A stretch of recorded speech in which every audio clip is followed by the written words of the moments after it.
Micro organism जिसके अंदर आते हैं बैक्टीरिया, वायरस, फंजाई। ये इंसानों में और जानवरों में अलग अलग टाइप की बीमारियां पैदा करते हैं। इन बैक्टीरिया, वायरस या फंजाई से होने वाली बीमारियों को हम पैथोजन की कैटेगरी में रखते हैं। एंटीबायोटिक या एंटी माइक्रोबियल ड्रग ऐसे केमिकल हैं जो बैक्टीरिया को या तो किल कर देते हैं या उनकी ग्रोथ को रोकने के काम आते हैं।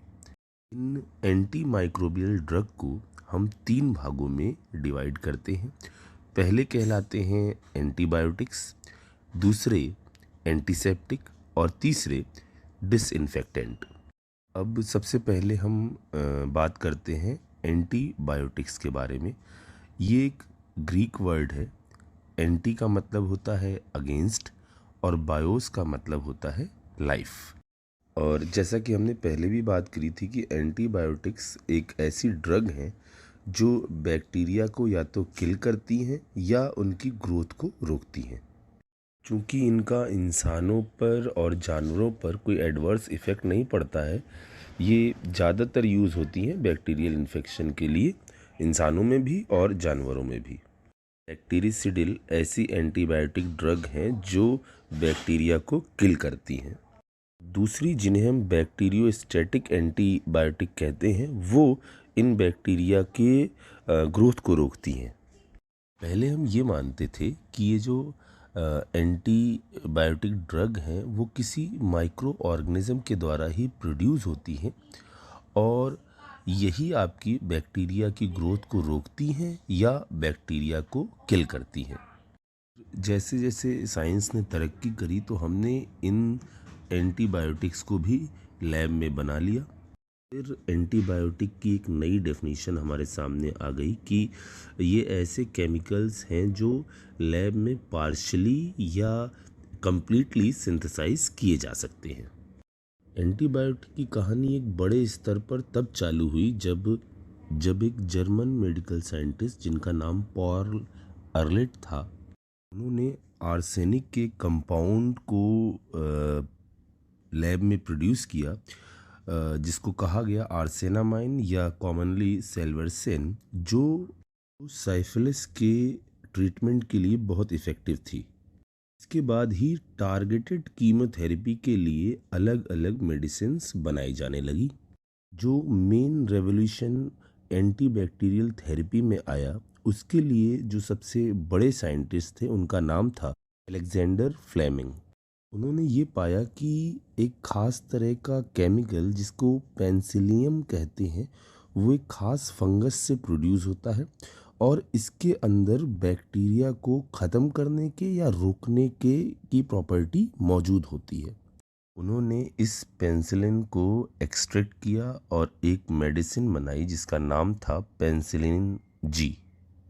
उसी वक्त एक जर्मन साइंटिस्ट जिनका नाम जोरान डोमेक था, उन्होंने एक चीज़ बताई कि रेड टाइप प्रोटोसिल के अंदर ऐसे केमिकल्स मौजूद हैं जो इंसानों में और चूहों में होने वाले बैक्टीरियल इन्फेक्शन को रोकने के काम आती है। कुछ रिसर्च के बाद ये पता चला कि जो प्रोटोसिल है उसके अंदर जो एंटीबायोटिक प्रॉपर्टी रखने वाला केमिकल है वो है सल्फेनामाइड। बैक्टीरिया को एक टेस्ट के आधार पर हम 2 भागों में डिवाइड करते हैं, ग्राम पॉजिटिव और ग्राम नेगेटिव। ये टेस्ट कहलाता है ग्राम स्टैनिंग टेस्ट। यदि इस टेस्ट के दौरान इन बैक्टीरिया का कलर पर्पल हो जाता है तो इनको हम कहते हैं ग्राम पॉजिटिव, और यदि पिंक हो जाता है तो ऐसी कंडीशन में इनको ग्राम नेगेटिव कैटेगरी में रखा जाता है। ऐसी मेडिसिन जो ग्राम पॉजिटिव और ग्राम नेगेटिव दोनों टाइप के बैक्टीरिया को किल करें या उनकी ग्रोथ को रोकें, उन एंटीबायोटिक को हम कहते हैं ब्रॉड स्पेक्ट्रम एंटीबायोटिक। एक ऐसा ही ब्रॉड स्पेक्ट्रम एंटीबायोटिक है जो काफ़ी पॉपुलर है और जिसका नाम है क्लोरामफेनिकॉल। ये केमिकल इतना पॉपुलर इसलिए है क्योंकि ये हमारी पेट की आंतों के द्वारा अच्छी तरह से पचाया जा सकता है, जिस कारण से हम कई सारी बीमारियों के ट्रीटमेंट के लिए इसको यूज़ करते हैं। वो बीमारियां हैं जैसे typhoid, dysentery, acute fever, certain form of urinary infection, meningitis और निमोनिया। एंटीबायोटिक की दूसरी कैटेगरी है नैरो स्पेक्ट्रम एंटीबायोटिक। इनमें आती है पेनिसिलिन जी। ये नैरो स्पेक्ट्रम का मतलब ये है या तो ये ग्राम पॉजिटिव को या ग्राम निगेटिव को ख़त्म करेंगी, ऐसा नहीं कि दोनों को ख़त्म करेंगी। जैसे पेनिसिलिन जी आपका ग्राम पॉजिटिव वाले टाइप के बैक्टीरिया को ख़त्म करने के लिए रिस्पॉन्सिबल होती है। चलिए अब दूसरी एंटी माइक्रोबियल ड्रग के बारे में जानते हैं, जिनमें हमारे आते हैं एंटीसेप्टिक और डिसइंफेक्टेंट। एंटीसेप्टिक ऐसे केमिकल हैं जो हम अपने शरीर पर किसी चोट या घाव के वक्त अप्लाई करते हैं और ये वहाँ मौजूद बैक्टीरिया की ग्रोथ को रोकने के काम आता है या उनको किल करने के काम आता है। एंटीसेप्टिक और एंटीबायोटिक में यही मेन डिफरेंस है कि एंटीबायोटिक खाने के काम आती है और एंटीसेप्टिक लगाने के। ज़्यादातर यूज़ एंटीसेप्टिक में जो सबसे ज़्यादा कॉमन है वो है टिंचर ऑफ आयोडीन, जिसमें मौजूद होता है elemental iodine I2 with mixture of ethyl alcohol and water. Bithionol एक ऐसा केमिकल है जो सोप में मिलाया जाता है जिससे उसकी एंटीसेप्टिक प्रॉपर्टी इंक्रीज होती है। ऐसे ही कॉमनली यूज़ एंटीसेप्टिक में आता है हमारा डिटॉल, जिसमें होता है क्लोरोजाइलिनॉल और टर्पिनियॉल। ऐसे ही एंटीसेप्टिक प्रॉपर्टी रखने वाला एक केमिकल है जिसको हम सब जानते हैं आइडोफॉर्म के नाम से। और dilute solution of boric acid H3BO3 एक माइल्ड एंटीसेप्टिक है और वो आँख में होने वाले किसी भी तरह के इन्फेक्शन को रोकने में काम आता है।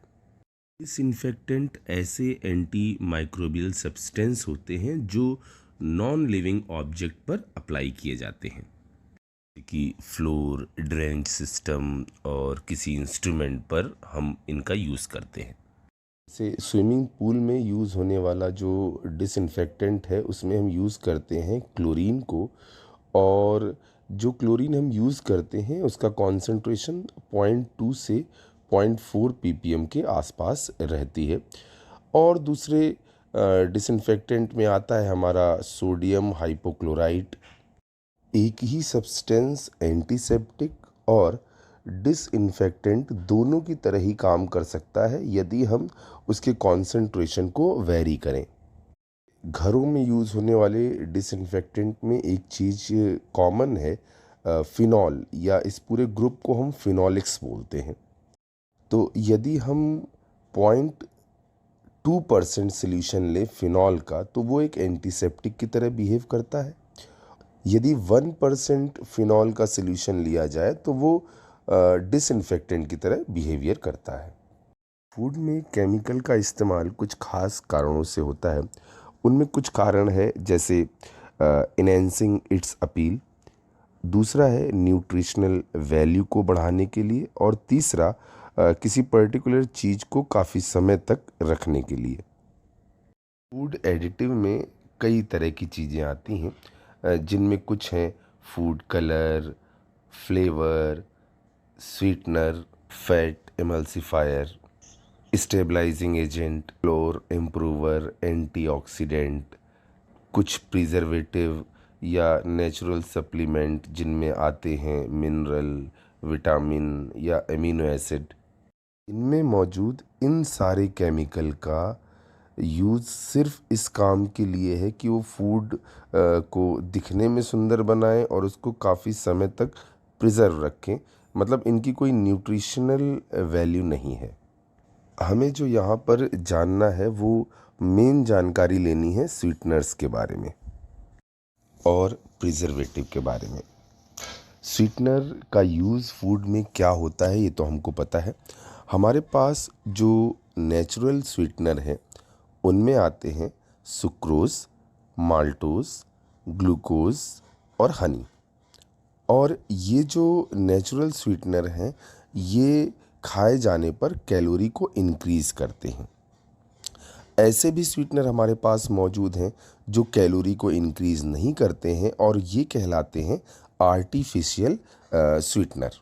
इनमें आते हैं एस्पार्टेम, एलिटेम, सैक्रिन और सुक्रालोज़। इसीलिए ज़्यादा पॉपुलर है डायबिटिक और डाइट कॉन्शियस पीपल के लिए। इनमें जो ज़्यादा पॉपुलर स्वीटनर है वो कहलाता है सैक्रिन, और इसका यूज़ इन जगहों पर होता है। सैक्रिन केन शुगर के मुकाबले 550 गुना ज़्यादा स्वीट होता है। लेकिन जब ये सैक्रिन बहुत ज़्यादा अमाउंट में किसी में ऐड किया जाता है तो इसका जो स्वाद है बड़ा अजीब सा आता है, थोड़ा सा मेटेलिक टाइप का टेस्ट आने लगता है यदि इसको हाई कॉन्सेंट्रेशन पर यूज़ किया जाए। दूसरा आर्टिफिशियल जो स्वीटनर है उसका नाम है एस्पार्टेम। ये एस्पार्टिक एसिड और फिनाइल एलानाइन के कॉम्बिनेशन से बनता है। एक चेंज होता है, OCH3 इसके अंदर इंक्लूड होता है OH की जगह, और जो केन शुगर के मुकाबले 200 गुना ज़्यादा स्वीट होता है। लेकिन इसके अंदर हाई कॉन्सेंट्रेशन पर वैसी दिक्कतें नहीं आती जैसी सैक्रिन के अंदर आ रही थी। लेकिन इसका यूज़ कुछ ख़ास जगहों पर ही किया जाता है, जैसे कोल्ड फूड हो गया, सॉफ्ट ड्रिंक हो गया, क्योंकि यदि टेम्परेचर काफ़ी ज़्यादा कुकिंग टेम्परेचर हम यूज़ करते हैं तो वहाँ पर ये अनस्टेबल होता है।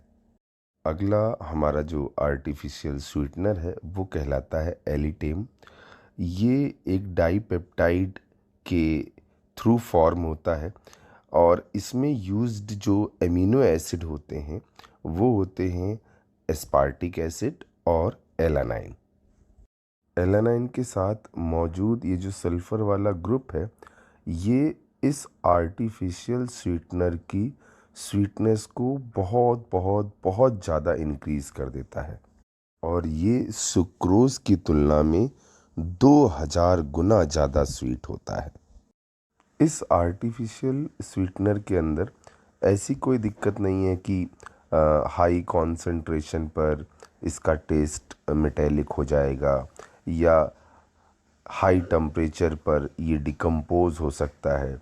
लेकिन जैसा हम सब जानते हैं कि बड़ी ताकतों के साथ बड़ी जिम्मेदारियां भी आती हैं, इसका बहुत ज़्यादा स्वीट होना इस चीज़ के लिए घातक होता है कि इसका कितना अमाउंट मिलाया जाए एक पर्टिकुलर स्वीटनेस को प्रोवाइड करने के लिए। अगला आर्टिफिशियल जो स्वीटनर है वो कहलाता है सुक्रालोस, और ये सुक्रोज़ का ट्राईक्लोरो डेरिवेटिव होता है। ये सुक्रालोस जो है वो सुक्रोज़ की तुलना में 600 गुना ज़्यादा स्वीट होता है और स्टेबल होता है यदि आप हाई टेम्परेचर पर बात करो तो।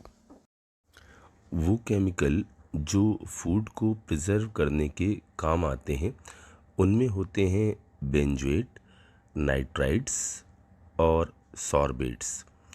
इनका यूज़ अलग अलग सब्सटेंस को प्रिजर्व करने के काम आता है। जो सब्सटेंस इन केमिकल के थ्रू प्रिजर्व किए जाते हैं उनमें ये आते हैं। ये फ़िलहाल आवश्यक नहीं है। फूड में यूज़ होने वाले जो एंटीऑक्सीडेंट हैं उनमें आते हैं BHT और BHA। BHT मतलब ब्यूटिलेट हाइड्रोक्सीटोलिन, और BHA मतलब ब्यूटिलेट हाइड्रोक्सी एनिजॉल। इस चैप्टर का लास्ट पार्ट जो है वो है क्लींजिंग एजेंट के बारे में जानकारी। क्लींजिंग एजेंट को हम दो भागों में डिवाइड करते हैं, सोप और डिटर्जेंट। ये केमिकल वाटर के साथ मिलकर उसकी क्लीनिंग प्रॉपर्टी को इन्हेंस करते हैं, जिससे वाटर एफिशिएंटली आपका डर्ट को फैब्रिक से या शरीर से आसानी से हटा देता है। और जैसा कि हम सब जानते हैं कि सोप जो है ये सोडियम या पोटेशियम सॉल्ट है, लॉन्ग चेन फैटी एसिड का।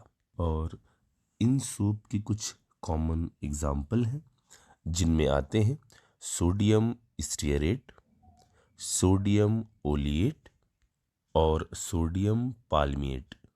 इन सोप को बनाने की प्रोसेस ऐसी होती है जिनमें हम ऑयल या फैट लेते हैं जो हमें किसी एनिमल से या वेजिटेबल से मिलता है, और इसकी रिएक्शन हम एक्वस NaOH के साथ कराते हैं।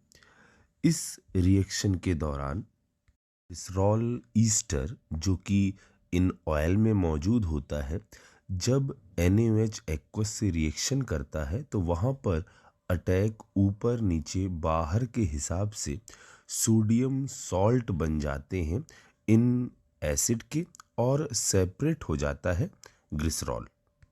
इस प्रोसेस के दौरान प्रोड्यूस होने वाला जो फैटी एसिड का सॉल्ट है वो कोलाइडल फॉर्म में मौजूद रहता है, और फिर हम इसके अंदर NaCl मिलाते हैं। इस कॉन्सेंट्रेटेड NaCl सॉल्यूशन में सोप तो सॉल्युबल नहीं होता, लेकिन ग्लिसरॉल का जो सॉल्यूशन है वो सॉल्युबल हो जाता है। इस तरह से सोप ऊपर वाले पार्ट में आ जाता है और ग्लिसरॉल नीचे बना रहता है, जिसको हम सेपरेट कर लेते हैं। इस ग्लिसरॉल और NaCl सॉल्यूशन में से भी हम ग्लिसरॉल को सेपरेट कर लेते हैं with the help of fractional distillation. Salt बनने की इस प्रोसेस के दौरान जो एल्कलाइन हाइड्रोलिसिस हुई है उसको हम नाम देते हैं सपोनिफिकेशन। और पोटेशियम रिलेटेड सोप बनाने के लिए हम यूज़ करते हैं सपोनिफिकेशन प्रोसेस में KOH का। ये KOH के जो सोप होते हैं वो सोडियम के सोप की तुलना में ज़्यादा सॉफ्ट होते हैं और ज़्यादा सॉल्युबल भी होते हैं।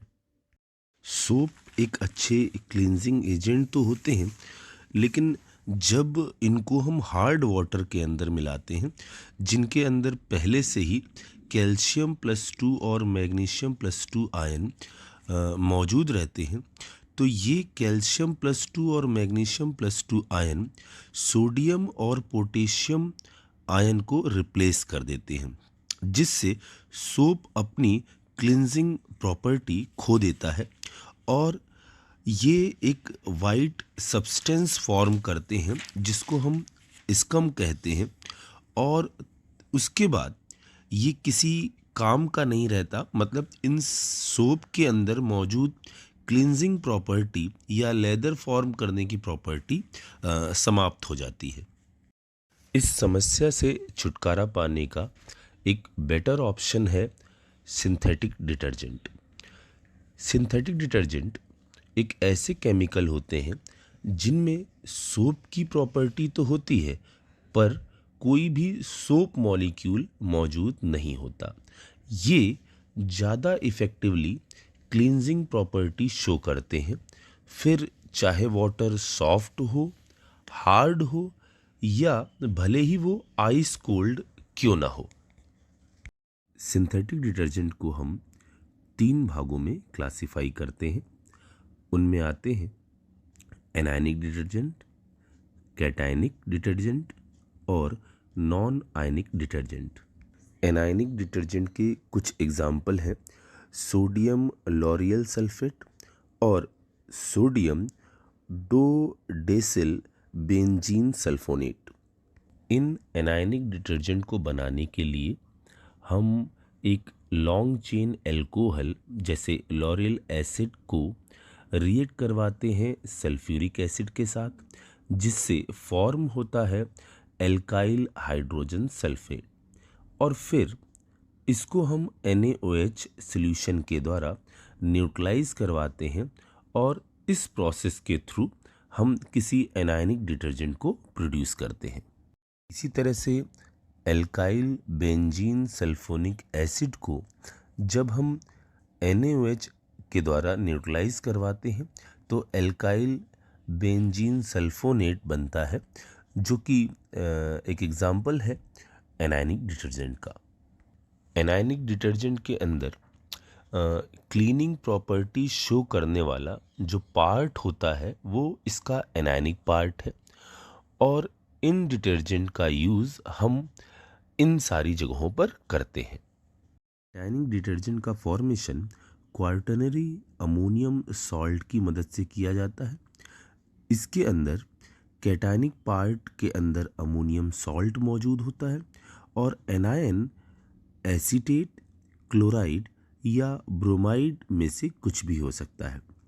ये डिटर्जेंट काफ़ी एक्सपेंसिव होते हैं और इसी कारण से इनका यूज़ काफ़ी लिमिटेड होता है। इनके एग्जाम्पल में आते हैं सेटिल ट्राईमिथाइल अमोनियम आयन, और इन डिटर्जेंट का अंतिम पार्ट है नॉन आयनिक डिटर्जेंट।